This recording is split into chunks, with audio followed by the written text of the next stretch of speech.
Kemudian bab memberikan tentang nama atas diri yang terlahir.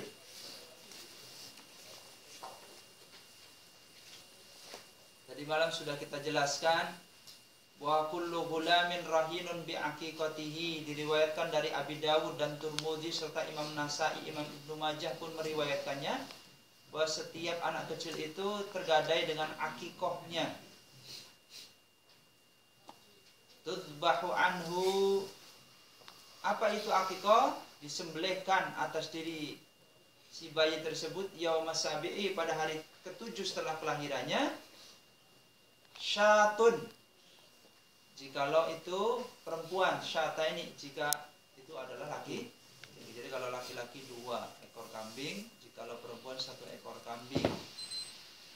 Wa yuhlaku, dan mencukurlah atau dicukur rambut atas diri bayi tersebut, kemudian ditimbang dengan seberat rambut yang tercukur itu. Kalau tidak ada beratnya sama sekali bagaimana?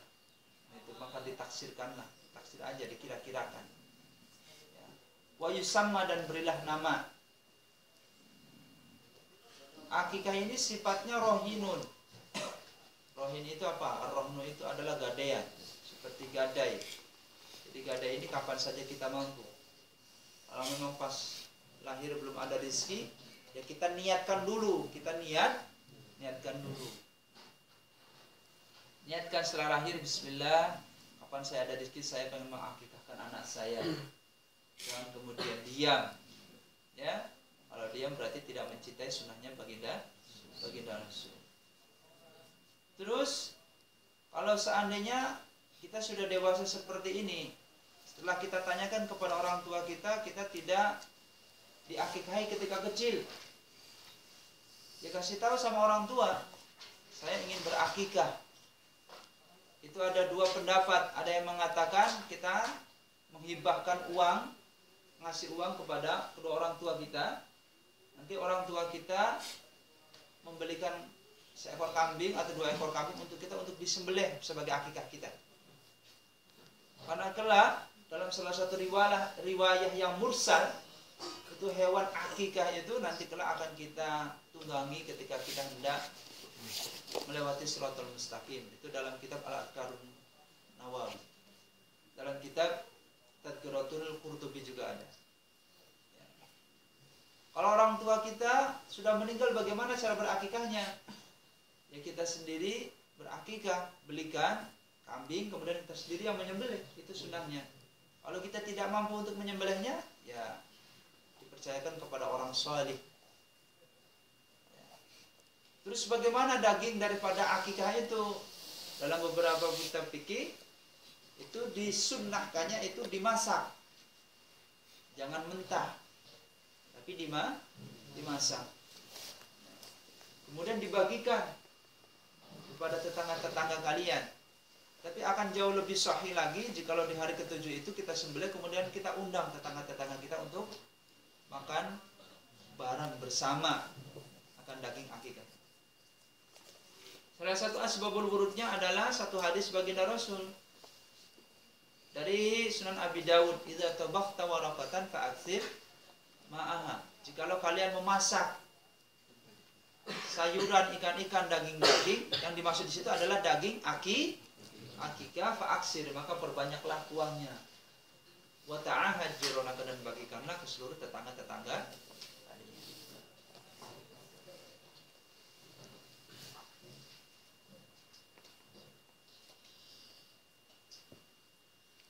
Dan berilah nama-nama yang baik atas diri bayi tersebut. Kenapa demikian? Kata baginda Rasul, diriwayatkan dalam Sahih Muslim, inna ahabba asma'ukum ilallah azza wa jalla Abdullah wa Abdurrahman. Fa inna tud'auna yaumal qiyamati bi asma'ikum wa asma'i abaikum fa ahsinu asma'akum. Sebaik-baik nama itu, kata baginda Rasul, adalah nama Abdullah dan Abdurrahman. Penghambaan kita kepada Allah. Abdullah berarti hambanya Allah. Abdurrahman juga sama, hambanya yang maha pengasih. Ya. Kenapa? innakum sesungguhnya kalian semua tud'auna yaumal kiamat akan dipanggil nanti pada hari kiamat bi asma'ikum dengan nama-nama kalian yang ada di dunia. Di absen sama para malaikat nanti akan menerima kitab-kitab catatan-catatan kita. Uzani, Mario. Itu. Makanya kenapa nanti di sini ada bab namanya tabdilu asma'il hasan. Nama-nama yang baik. Mengganti nama-nama dengan nama-nama yang baik. Kalau kita haji, wabil khusus orang Indonesia dari Nahdiyin, dari para NU itu mendatangi Majlis Al-Malikiyah sekitar 8 km sebelah selatan Al-Jiziyah. Ya, Kang Kaji ya, kemarin belum ke sana ya. Nanti kita ajak ke sana. Gitu. Nanti di sana disuluk, diganti nama-namanya siapa kamu? Rantam dulu. Kok nama Rantam? Rantam itu kan rantang tuh. Nah, itu nama gharib kan? Iya. Ajami, nama Ajami tidak ada arti karena nama ini adalah doa. Ya, Abdurrahman. Ya, hamba dari Sang Maha Pengasih. Itu artinya doa, sebab kalimat masdar kalau kalian belajar ilmu balaghah itu artinya doa. Berarti seorang hamba yang selalu dikasihani Allah. Kita kok pakai mana Alex, Frankie, Yosef, apalagi jangan, Bram, ya, John, apalagi itu Hercules dan lain sebagainya. Karena nama itu adalah doa. Di samping nanti pada hari kiamat nama kita itulah yang akan dipanggil nama-nama kita di dunia. Agus, sebenarnya saya juga pengen diganti karena Agus ini ghalib. Kan gitu. Tapi saya punya nama belakang Salim. Artinya orang yang selalu selamat. Alhamdulillah di Korea walaupun banyak maksiat saya dikumpulin sama sampean. Kan gitu. Karena ayah saya selalu berdoa dengan kata Salim. Kan gitu. Jadi Pak Naryo kalau bisa diganti nggak apa-apa. Apa lagi? Diganti. Dibancari. Bancari. Jadi seperti itu teman-teman sekalian. Erikson. Jadi perlu dipahami bahwa kalimat masdar itu maknanya doa. Ya. Harirun, hariri. Itu artinya orang yang selalu terbebas dari belenggu-belenggu kesulitan hidup. Tanya coba, sawahnya banyak. Anaknya juga banyak. Istrinya baru satu. Ambah juga gak apa-apa. Iya kan? Harro yahurru harran, harroro yuharriru hariron, hariri kan gitu. Sama. Nah, kamu zani, zayyana yuzayyinu. Ya, muzaniun dari kata zayyana yuzayyinu. Artinya orang yang selalu menghiasi dirinya dengan akhlak yang baik. Jadi kalian lihat nggak dia pernah minum minuman nggak kan? Atau pernah sempoyangan tengah jalan nggak kan? Minum air doang. Jadi karena nama itu adalah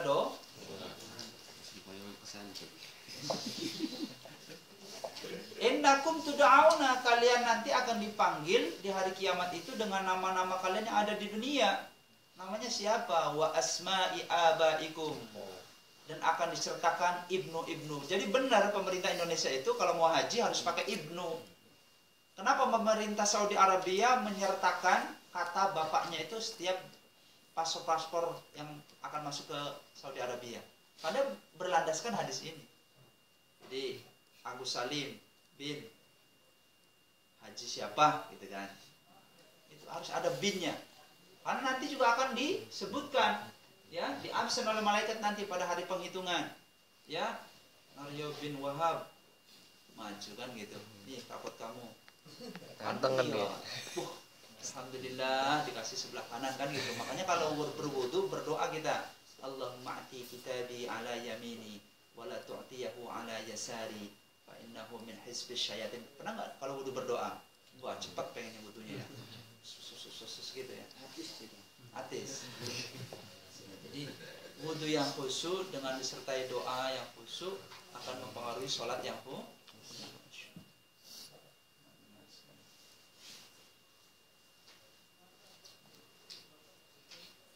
Wa ruwaina fi sahih al-Bukhari wa Muslim an Jabirin radhiyallahu anhu qala wala wulida li rajulin minna gulaman fasammahu al-Qasim faqulna la naknika abal Qasim wala karahata fa akhbara Nabi sallallahu alaihi wasallam samma ibnaka Abdurrahman. Jadi tidak boleh juga tuh kita memberikan nama anak-anak kita nanti dengan nama-nama miliknya Allah Subhanahu wa taala. Al-Qasim. Qasim itu apa? Sang Maha Pembagi. Jadi suatu ketika dilarang oleh baginda, namanya siapa anaknya? Qasim. La yuhnika bi asma'in hada. Faktubha Abul Qasim. Tidak boleh juga seperti itu. Abdul Qasim. Jadi nggak boleh nama-nama Allah itu diberikan kepada anak-anak kita. Qasim itu Maha Pembagi. Ada lagi Abul Qasim, bapaknya Sang Maha Pembagi, nggak boleh. Tapi gantilah dengan Abdul Qasim, hamba yang selalu dibagi rizkinya oleh Allah Subhanahu wa taala. Seperti lagi sultan. Nggak boleh. Sultan itu haknya Allah. Penguasa siapa penguasa? Allah. Abdus Sultan diperbolehkannya gitu. Makanya anak-anak yang namanya sultan pasti kering terus badannya, kurus, sakit-sakitan terus. Pernah nggak? Iya itu. Karena namanya Allah diberikan sama hamba, nggak boleh. Yang diperbolehkan itu Abdus Sultan. Kan ada Ahmadnya. Ya, Ahmadnya. Nggak apa-apa ya. Ya, Malik. Abdul Malik. Gitu harusnya. Makanya anak Malik itu pasti sakit-sakitan, haknya Allah itu. Abdul Malik, pakai hamba, ya. Nah, jadi wong Jawa ini kaboten, kabotenaran sudah sakit-sakitan bae. Mangan rujak bersih, sirop ngecek.